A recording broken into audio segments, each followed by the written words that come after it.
सरकार की बात हुई तो मैं आपसे पूछना चाहता हूं कि आप ये बताइए कि खेती किसानी में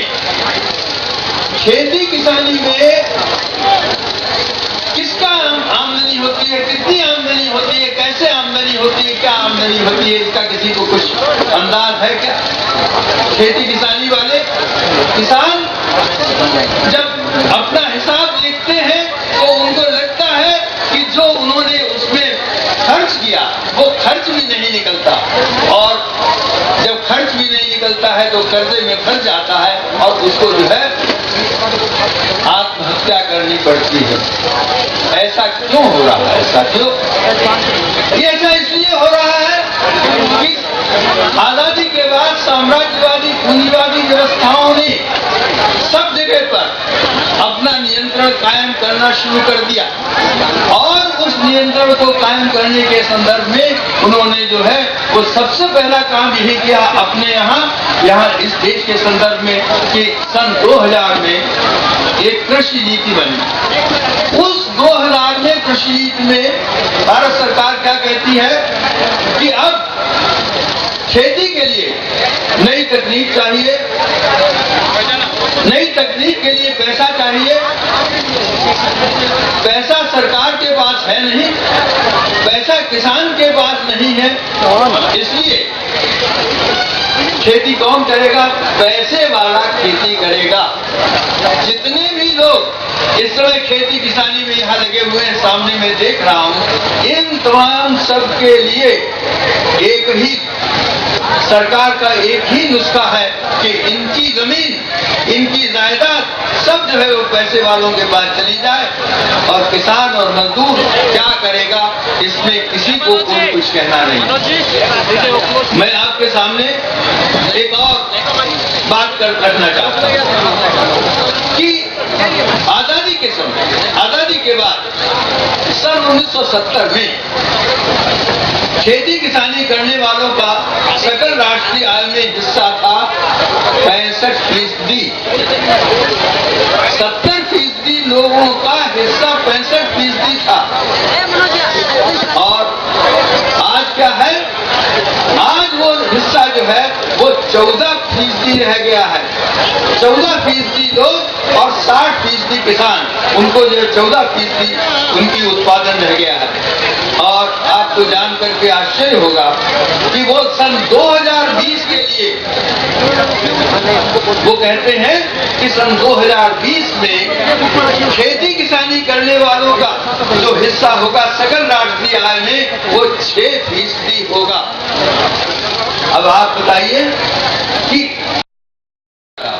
साथियों, इन राजनेताओं से हमें कहने की जरूरत है कि तुम 1000 रुपया तुम अपने हाथ से सरकार में से और व्यवस्था में से लेते हो, और उसमें से 900 जो है वो खुद खा जाते हो। 900 में से 100 रुपया जो बच रहता है वो जो है तुम गांव में भेजते हो, और वहां गांव में भी साथियों ये होता है कि उस 15 रुपए के लिए आपसी इतनी बड़ी जो है वो झगड़ा होता है कि जिसका कोई हिसाब नहीं।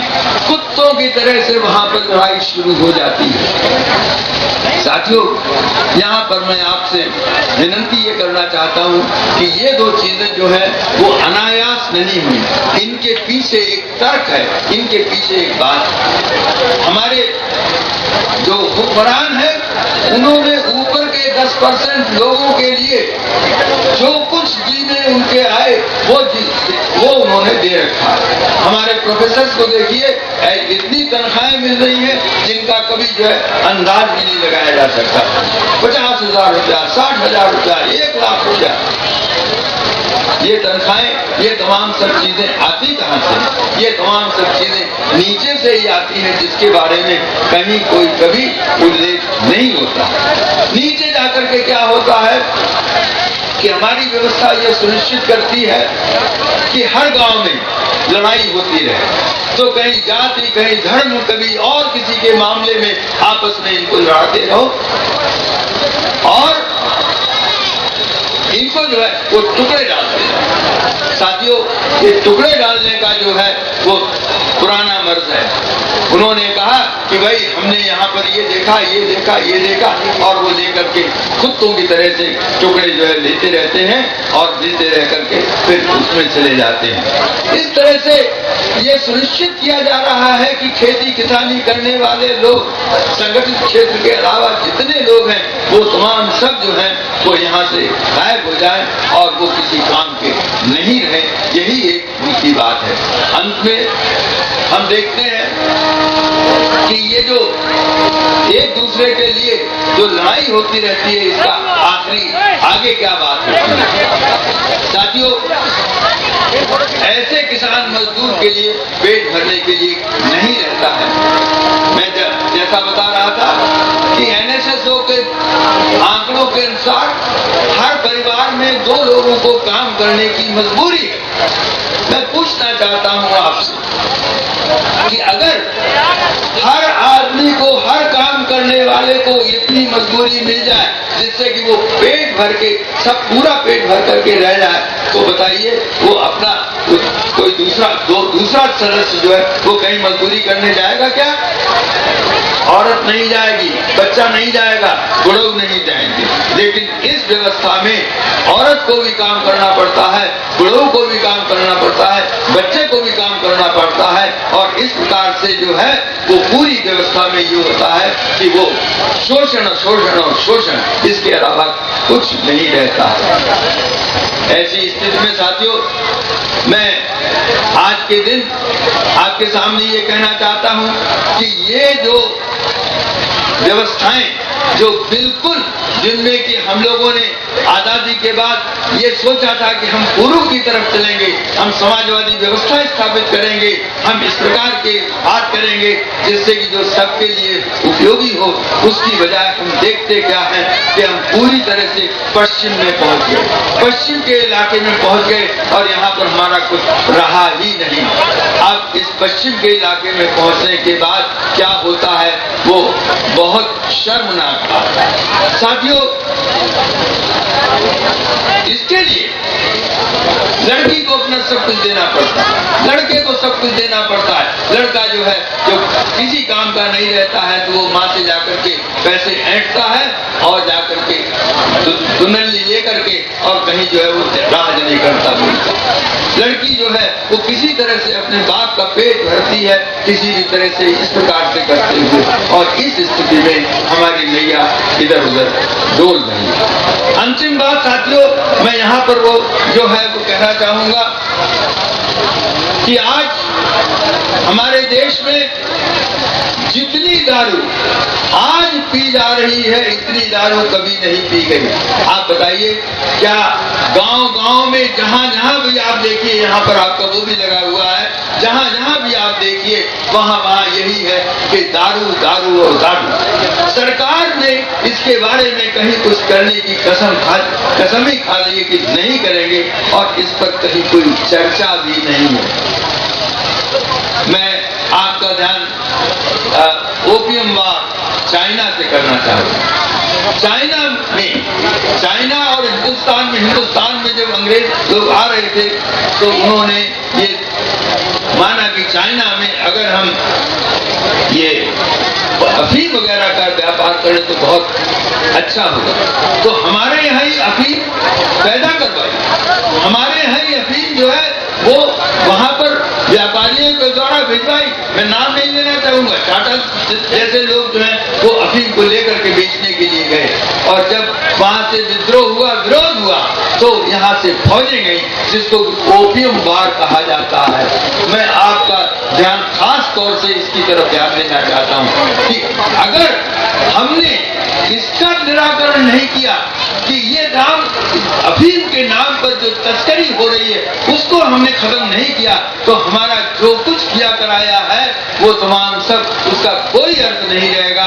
हमारा बेटा जो है अफीम खाया हुआ बेटा या दारू पिया हुआ बेटा किसी सड़क के किनारे पड़ा मिलेगा, और दारू पीने के बाद और दूसरी उसकी जो है वो बड़े बूढ़ों के लिए लड़की जो है वो उसका अपना सब कुछ देगी। इसको करने के लिए हमें ये जरूरत नहीं है कि हम भीख मांगे। साथियों, संविधान में और खास तौर से आदिवासी इलाकों में ये जो है वो अधिकार समाज का हम पूछना चाहते हैं आपसे कि पहले राज्य आया कि पहले समाज आया? पहले गांव कि पहले राज्य? पहले गांव। तो ये गांव का अधिकार चलेगा, गांव का निर्णय चलेगा कि सरकार का निर्णय चलेगा? गांव का निर्णय चलेगा। और ये लोग जो है, जो हमारे प्रतिनिधि के रूप में जाते हैं, वो हमें पूरी चीज बताएंगे, वो हमारी बात करेंगे। उनके लिए जो इस प्रकार की आज जो बातें हैं कि जो चाहे जैसा वहां कह के आता है पार्लियामेंट में, फिर यहाँ सब भूल जाता है, इस चीज को हम यहाँ नहीं होने देंगे। आज साथियों, अफीम के मामले में जितनी अफीम और जितने मादक पदार्थ आज खाए जा रहे हैं, इतने कभी नहीं हुए। आपने नाम नहीं, बच्चों ने नहीं सुना होगा, लेकिन एक ए.ओ. ह्यूम करके एक हुआ करते थे, जिन्होंने कि सन 1850 में अपना जो है इस्तीफा दे दिया था। और जो कांग्रेस के बनाने वाले, कांग्रेस की स्थापना उन्होंने ही की थी। हमारे एक मित्र हैं कांग्रेस में, मैं इसकी पार्टीबाजी की बात नहीं कर रहा हूं, मैं उनसे कहता हूं कि भाई जी, आपने राष्ट्रपिता का तो ध्यान नहीं रखा, अपने पिताजी का तो ध्यान रख लो।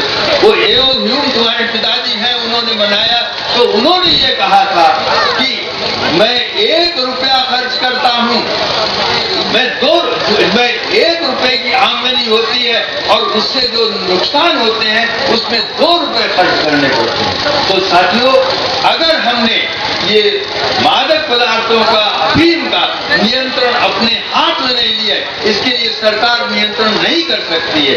इसके लिए हमें अपने घरों में, खास तौर से औरतों में, इसको जो है करना पड़ेगा कि हमारे गांव में इस प्रकार की बात नहीं होगी, हमारे गांव में मादक पदार्थ नहीं बिकेंगे, और ये हमारा फैसला है।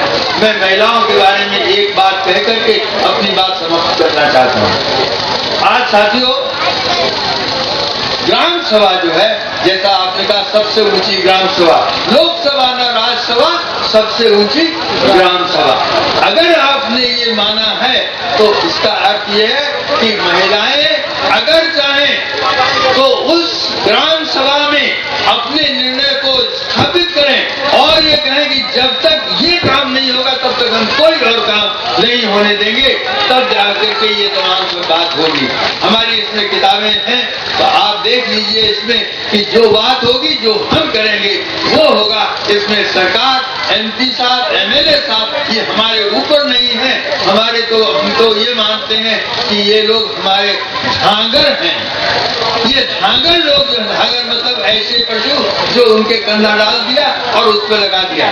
तो हम इस समय जो दिक्कत हो रही है वो यही हो रही है कि हमने MLA, MP वगैरह को मान लिया है कि ये बड़े सशक्त हैं, ये भूल गए कि वो हमारे झांगर हैं। तो भाई, आप लोगों अगर दूसरे किसी की कुछ कहना चाहो, मुझे कुछ नहीं कहना है, और आप ये कहें हम क्या करें, तो हम तो सिर्फ आपसे ये पूछेंगे कि तुम्हारे झांगर को तुमने कंट्रोल में क्यों नहीं रखा?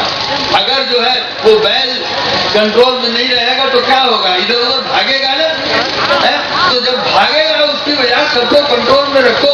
ये तमाम सब बच्चे यहाँ ये बैठे हुए हैं, अपनी पुरानी बातों को देखो और देख करके जो है वो अपनी स्थापना करो, अपनी बात करो।